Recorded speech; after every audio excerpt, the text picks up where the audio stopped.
Episode की शुरुआत वहीं से होती है जहाँ से पिछले एपिसोड खत्म होता है, जहाँ पे ज़ेन और किंग मिंग के सामने आता है धुआं, और ये धुआं यहाँ पे हटने का नाम ही नहीं ले रहा था। उसके स्पेशल अल्टीमेट पत्थर से भी नहीं, तो सामने से यहाँ पे भाई कहता ओके डोंट वरी, मेरे पास दूसरा भी तरीका है। उसी पत्थर के यूज करके सामने से जो मोटा एल्डर था ना, मोटा एल्डर जिया, उसने यहाँ पे सिखाया था सामने से एक टेक्निक, उसके यहाँ पे ट्राई मारता है। सामने कुछ मालूम नहीं कैसे कैसे ट्राई मारता है और आगे की ओर यहाँ पे फेंक देता है, और जैसे फेंकता है धुआं धुआं सब कुछ यहाँ पे अच्छे से गायब हो रहा था।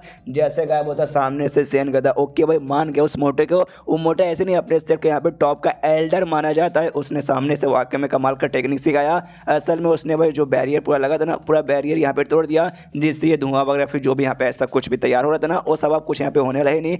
किंग में कहती है कि then you are the best. इसके बाद ज़ेन कहते हैं कि हाँ, लेकिन जब उनका बैरियर टूट गया तो ऑफकोर्स जो 9 इमोर्टल सेक्ट वाले उनको मालूम चलेगा, तो उनके तो ऐसे फट के हाथ में जाके अरे बाप रे किसने हमारा बैरियर यहाँ पे तोड़ दिया। तभी सामने से ये कहते हैं हाँ, लेकिन जो वैली है यहाँ पे काफ़ी खतरनाक है, यहाँ पे हो सकता है हमें काफ़ी ज़्यादा खतरनाक है ना स्पिरिचुअल बिस्ट मिल सकते हैं, जो हो सकता है इमोर्टेलिटी के लेवल पर हो। और जैसे इसने बोला वाकई में हो जाता है। ऊपर भाई इनको स्पिरिचुअल बिस्ट दिखाई भी देता है जो इमोर्टेलिटी के लेवल पे थे।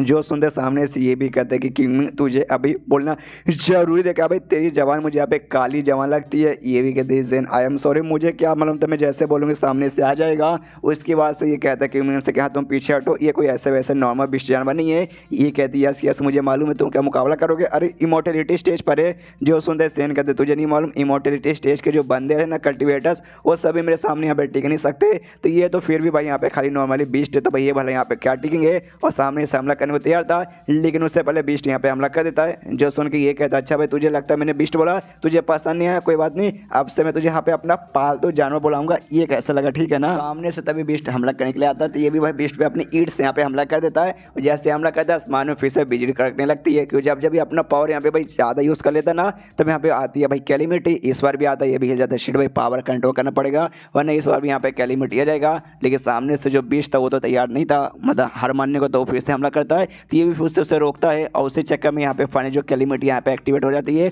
और बिजली गिरना यहाँ पे चालू हो जाता है। ये भी देखता है शिट भाई अपना पावर कंट्रोल करने में फेल हो गया, और यहाँ पे कैलिमिटी चालू हो गया। किंग मिंग से कहते हैं यहाँ पे किंग मिंग प्लीज़ तुम दूर हटो, मेरे पास रखो तो तुम्हारे ऊपर भी गिर जाएगा। तो भी कहती है ओके ठीक है, लेकिन अपने यहाँ पे ख्याल रखना। और तभी सामने से ना इसके दिमाग में एक आइडिया आता है। बीस्ट को देखते कहते भाई सुन ना बीस्ट भाई, तूने शायद आज के पहले ऐसे टेक्निक कभी नहीं देखी होगी, मैं ये यूज़ तो नहीं करना चाहता, लेकिन भाई मजबूरन बिजली गिरी रही है, तो भाई काम करता हूँ बिजली में तेरे ऊपर गिरा देता हूँ, जैसे बाकी ऊपर मैंने गिराया था। तो सामने से वैसे करता है, उसके ऊपर यहाँ पे बिजली गिराने लगता है। और तभी बिजली गिरती है ना, दूर से यहाँ पे जो सेक्ट के लीडर एल्डर वो सबका सब यहाँ पे देखते हिल जाते, कह रहे बाप रे भाई कैलिमिटी, यानी हेवनली टिबुलेशन कहा जाता है, कैलिमिटी भी यहाँ पे कहा जाता है। ये तो तभी होता है जब कोई स्ट्रॉन्ग बंदा यहाँ पे भाई कमाल का कुछ अचीव कर लेता है, और यहाँ पे हुआ वो शिट भाई मानना पड़ेगा हमें। लेकिन भाई यहाँ पे तो भी जो एल्डर था ना उस सेट का, वो कहते भाई वो सारी बातें साइड में रखते, मेन भाई अभी जो है ना भाई इमोर्टल होके भाई रिमेनिंग जो हमें वहाँ पे प्रिजर्व करके रखा है, हमें जाके उससे बचाना पड़ेगा, उसको कुछ हो जाएगा तो भाई दिक्कत हो जाएगा। तो ये लोग भी वैली के अंदर एंट्री मारने लेते, लेकिन तभी ये लोग यहाँ पे नोटिस करते बाहर बैरियर लगा है। कन्फ्यूज कि भाई बैरियर ऐसे कैसे लगा था भाई, ये तो तोड़ दिया गया था, तो वापस बैरियर कहाँ आ गया, मतलब कैसे आ गया। जो सुनते पीछे से यहाँ पे लीडर कहते हैं कि भाई डोंट वरी टेंशन मत, तो जो हमारा बैरियर था वो यहाँ पे टूट चुका है, ये बैरियर एक नया बैरियर यहाँ पे लगा है, और ये बैरियर यहाँ पे नया तो लग चुका है जो हमने यहाँ पे नहीं लगाया है।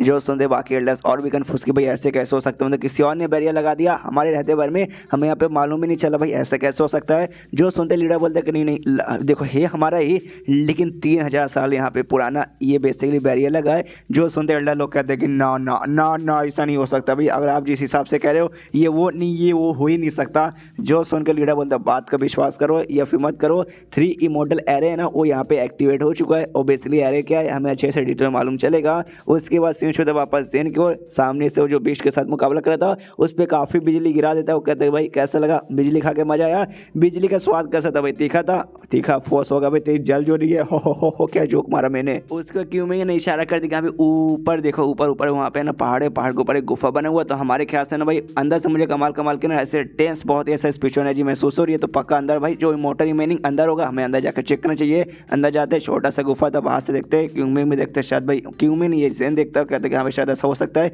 यहाँ पे इमोर्टल रिमेनिंग हो, और मेरा जो पावर है ना यहाँ पे पावर तो बहुत ज़्यादा है, लेकिन जो क्यू आर रिफाइनिंग स्टेज है ना उसी स्टेज पे यहाँ पे मैं आके अटका पड़ा हूँ। उसका जो ऊपर स्टेज है ना गोल्डन स्टेज, उस पर जा नहीं पाता, तो हो सकता है इमोर्टल रिमेनिंग में नहीं यूज़ किया तो शायद मैं पहुँच जाऊँ। जाऊँ तभी सामने से एक अजीब सा डेड बॉडी दिखाई देता है, जो बेसिकली इसी टाइप का डेड बॉडी का इमोर्टल रिमेनिंग्स भी कहा जाता है। तो कहते भी दिखा दो कि हाँ भाई ये के सामने सो ये जो सुनते ज़ेन भी देखता हो कहते कि ये वो मैं देख के तो कुछ बता नहीं सकता, आई डोंट नो ये वो है या नहीं है। तभी यहाँ पे ये नोटिस कर दी कि भाई अजीब, काफ़ी अजीब, मुझे यहाँ पे ठंडा ठंडा, बहुत ही ज़्यादा ठंडा महसूस हो रहा है। तुझे महसूस नहीं हो रहा क्या ज़ेन? ज़ेन का तो ठंडा, आई थिंक मुझे तो यहाँ पे नहीं हो रहा। उसके बाद से भाई जो किंग मिंग है आराम से यहाँ पे मेडिटेशन करने के लिए बैठ जाती है और कहती डोंट वरी तुम यहाँ पे रुको, मैं यहाँ पे मेडिटेशन करके भाई माइंड शांत करती हूँ और उसके बाद से इसके बारे में पता करती हूँ। और यहाँ पे लेकिन ये लोग कंफर्म हो जाते हैं यहाँ पे पाके ये वही इमोर्टल रिमेनिंग है। और वो सामने बैठी थी ना, उसके सामने बैठ के कल्टीवेट करने पे जैसा लोग कहते हैं कि यहाँ पे खुद को इंप्रूव कर सकते हो, तो इसलिए वो बैठी थी। यहाँ पे ये भी कहता है कि चलो भाई तू बहुत ही कम सामने अपने मन से प्रैक्टिस कर रही है तो भाई मैं भी रुकूंगा नहीं,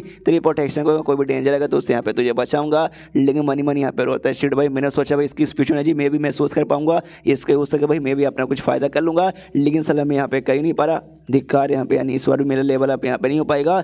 बस भगवान से दुआ करता हूँ किंग मिंग यहाँ पे करिए उसके यहाँ पे सक्सेसफुल हो जाए और अरिथमेटिक फॉर्चून जो भाई स्किल के जरिए हम पता कर सकते उसको भी और भी अच्छे से मास्टर कर ले, ताकि भाई आगे चले कर उसके यूज करके हम मास्टर को यहाँ पे ढूंढ ले। अगर ये ना हुआ ना तो मैं कसम करके बोल रहा हूँ भाई पिछवाड़े में गोली मार के यहाँ पे खुद की जान ले लूँगा।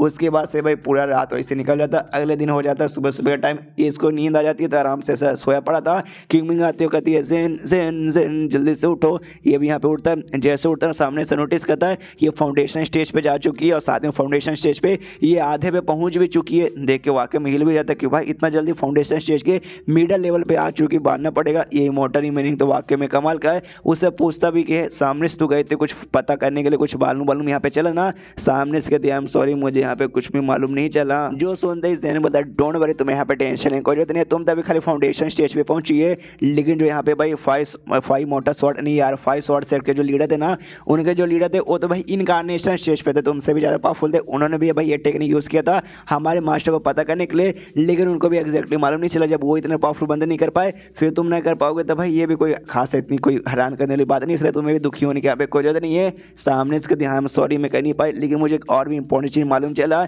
मुझे ये मालूम चला ये जो है ना वैली, इस वैली में भाई कुछ है ऐसी जगह जहाँ पे हम लोग जाएंगे और वहाँ से हमें कुछ मिल सकता है जिसके जरिए भाई जो उम्र है ना, उम्र यहाँ पे ना 100 साल बढ़ सकती है, कल्टिवेशन का उम्र, जो भाई वाकई में जो गुफा है गुफा से बहुत ज़्यादा कीमती है। जो सुन के ये भी हिल जाता है कि भाई वाकई में ऐसी कोई जगह है। एंड देन चैप्टर यहीं पे खत्म हो जाता है। चैप्टर खत्म मतलब वीडियो भी खत्म। तो मिलते हैं अगले किसी वीडियो में, जब तक के लिए बाय बाय।